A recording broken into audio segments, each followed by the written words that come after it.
Timnas Indonesia tengah berada di ambang sejarah saat bersiap menghadapi Cina dalam lanjutan kualifikasi Piala Dunia 2026 zona Asia. Laga yang akan digelar Kamis, 5 Juni 2025, di Stadion Utama Gelora Bung Karno, Jakarta, pukul 20.45 WIB ini diprediksi menjadi salah satu pertandingan paling emosional bagi skuad Garuda dan seluruh pendukungnya. Ketua Umum PSSI, Erick Thohir, bahkan mengaku dirinya bisa sangat terharu apabila Indonesia mampu meraih kemenangan atas Cina dan mengamankan tempat di putaran keempat. Namun, ia juga memberi peringatan agar skuad tidak cepat puas dan terus menjaga fokus. Kalau sampai kita menang dan masuk playoff, ini momen yang mungkin akan membuat kita terharu. Tapi bukan membuat kita terlena. Justru itu kita harus bangkit lagi, ucap Erick Thohir dalam sambutannya pada Kongres Biasa PSSI di Jakarta, Rabu 4 Juni. Indonesia saat ini berada di posisi keempat grup C dengan koleksi 9 poin, unggul 3 angka atas Bahrain dan Cina yang menempati posisi kelima dan keenam. Kemenangan atas Cina akan membuka peluang lebar bagi Indonesia untuk melaju ke putaran keempat, yang juga dikenal sebagai babak playoff antar peringkat 3 dan 4 dari grup masing-masing. Format putaran keempat ini melibatkan 6 tim yang akan dibagi ke dalam 2 grup kecil. Masing-masing grup diisi oleh 3 tim, dan semua pertandingan akan digelar secara terpusat. Pemenang grup otomatis lolos ke Piala Dunia 2026, sedangkan runner-up harus berjuang lagi di putaran kelima. Erick Thohir menegaskan bahwa perjuangan timnas bukan hasil kerja 1-2 orang, tapi hasil dari kerja kolektif semua pihak yang mencintai sepak bola Indonesia. Ia pun berharap semangat kebersamaan ini terus dijaga. Saya ingin tegaskan bahwa kerja keras ini kembali bukan kerja keras individu. Ini kerja keras kita bersama. Saya berharap kita melangkah bersama seiring, ujar Erick. Sementara itu, pelatih kepala Patrick Kluivert telah memanggil 32 pemain untuk 2 laga terakhir kontra Cina dan Jepang. Namun, dari jumlah tersebut, hanya 30 pemain yang benar-benar tersedia. Eliano Reijnders tidak bergabung karena menemani istrinya yang akan melahirkan anak kedua, sementara Sandy Walsh harus absen karena masih fokus pada pemulihan cedera. Dengan skuad yang telah dipersiapkan secara matang, semangat penuh dari para pemain, dan dukungan luar biasa dari publik tanah air, Indonesia kini berdiri di garis depan untuk melangkah lebih jauh di kancah sepak bola dunia. Laga melawan Cina akan jadi titik balik. Momen penuh harapan. Dan mungkin, awal dari babak baru sejarah sepak bola Indonesia. Timnas Indonesia akan menghadapi laga krusial saat menjamu timnas Cina dalam lanjutan grup C kualifikasi Piala Dunia 2026 zona Asia.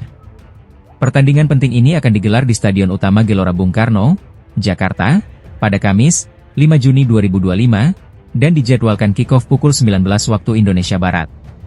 Laga ini menjadi penentu nasib bagi kedua tim yang masih sama-sama berjuang meraih tiket ke putaran selanjutnya. Tim Garuda saat ini menempati posisi keempat klasemen sementara dengan koleksi 9 poin dari 8 pertandingan. Sementara itu, Cina berada di posisi juru kunci dengan 6 poin. Kemenangan menjadi harga mati bagi Indonesia jika ingin menjaga asal lolos ke putaran berikutnya. Namun, lawan yang akan dihadapi bukan tim sembarangan. Meski berada di dasar klasemen, Cina terbukti punya catatan yang cukup merepotkan sepanjang babak ketiga ini. Dari 8 laga yang sudah dijalani, Cina sukses mencetak 6 gol. Menariknya, 2 dari 6 gol itu dicetak ke gawang Indonesia dalam pertemuan sebelumnya. Selebihnya, Dragon Team mencetak 1 gol masing-masing ke gawang Jepang, Arab Saudi, Australia, dan Bahrain. Artinya, semua tim di grup C sudah pernah dibobol oleh Cina. Yang patut diwaspadai adalah ketajaman Cina di babak pertama. Dari 6 gol yang mereka ciptakan, 4 diantaranya lahir sebelum turun minum. 1 gol dicetak pada menit 0:15, 2 gol pada rentang menit 16:30, dan 1 gol pada menit 31:45. Sisanya hanya 2 gol saja yang tercipta di babak kedua. Statistik ini menjadi sinyal peringatan bagi Indonesia. Fokus dan konsentrasi penuh wajib dijaga sejak menit awal, terutama di 45 menit pertama. Jika lengah, bukan tidak mungkin gawang Garuda kembali kebobolan lebih dulu seperti pertemuan sebelumnya. Di atas kertas, Indonesia lebih unggul dari sisi peringkat dan tren permainan. Namun, tekanan laga penentuan dan permainan cepat Cina di awal pertandingan bisa menjadi ujian besar bagi anak-anak asuh Patrick Kluivert. Dukungan penuh dari supporter di Stadion Utama Gelora Bung Karno akan menjadi energi tambahan bagi Indonesia. Tapi di sisi lain, kedisiplinan, konsistensi, dan antisipasi terhadap pola serangan cepat Cina harus menjadi fokus utama, terutama sejak peluit pertama dibunyikan. Laga ini bukan hanya soal 3 poin, tapi juga tentang menjaga mimpi menuju Piala Dunia 2026 tetap hidup. Kini, semua mata tertuju ke Jakarta, tempat penentuan masa depan Garuda di pentas dunia. Timnas Indonesia menghadapi tantangan besar jelang laga hidup mati kontra Cina pada lanjutan grup C kualifikasi Piala Dunia 2026 zona Asia. Pertandingan krusial ini akan digelar di Stadion Utama Gelora Bung Karno, Jakarta, pada Kamis, 5 Juni 2025, pukul 20.45 waktu Indonesia Barat. Pelatih kepala Patrick Kluivert dipastikan tidak dapat menurunkan kekuatan penuh. 5 pemain kunci harus absen karena alasan yang beragam, mulai dari cedera, akumulasi kartu, hingga urusan keluarga. Absensi pertama datang dari Ragnar Oratmangoen, gelandang milik FCV Dender, yang mengalami cedera lutut. Kluivert mengonfirmasi bahwa sang pemain mengalami infeksi dan tidak dapat bergabung ke skuad. Ragnar juga tidak dipanggil untuk pertandingan berikutnya melawan Jepang. Saya sudah berbicara langsung dengan Ragnar. Karena ada infeksi di lututnya, dia tidak bisa masuk skuad. Ini tentu mengecewakan bagi saya, tim, dan juga dirinya, ungkap Kluivert. Nama kedua adalah Marcelino Ferdinand. Gelandang kreatif ini harus menepi karena akumulasi 2 kartu kuning. Kartu pertama ia dapatkan saat Indonesia bermain di Rifa, dan kartu kedua saat menghadapi Bahrain di Jakarta. Nasib serupa juga dialami Martin Paes. Kiper utama timnas Indonesia ini diskor setelah menerima 2 kartu kuning, salah satunya diberikan karena dianggap mengulur waktu saat menghadapi Bahrain. Kehilangan Martin jelas jadi pukulan telak di sektor penjaga gawang. Sementara itu, Eliano Rejders absen bukan karena cedera atau kartu, melainkan untuk mendampingi istrinya yang akan melahirkan anak kedua.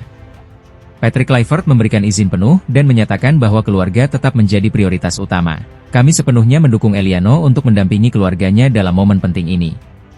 Keluarga adalah prioritas, ujar Kluivert dengan penuh pengertian. Pemain kelima yang harus dicoret adalah Sandy Walsh. Bek yang memperkuat Yokohama F. Marinos itu masih menjalani masa pemulihan cedera. Melalui akun Instagram pribadinya, Sandy mengungkapkan bahwa keputusan untuk tidak tampil sudah melalui diskusi dengan tim medis timnas dan klubnya. Yang terbaik bagi tim adalah membiarkan cedera saya pulih sepenuhnya, tulis Sandy kepada para pendukung Garuda. Dengan absennya 5 pilar penting, Kluivert kini harus memutar otak menyusun strategi terbaik. Laga melawan Cina menjadi sangat vital bagi timnas Indonesia yang saat ini berada di peringkat keempat klasemen grup C dengan 9 poin. Hanya kemenangan yang bisa membuka kembali peluang menuju Piala Dunia 2026.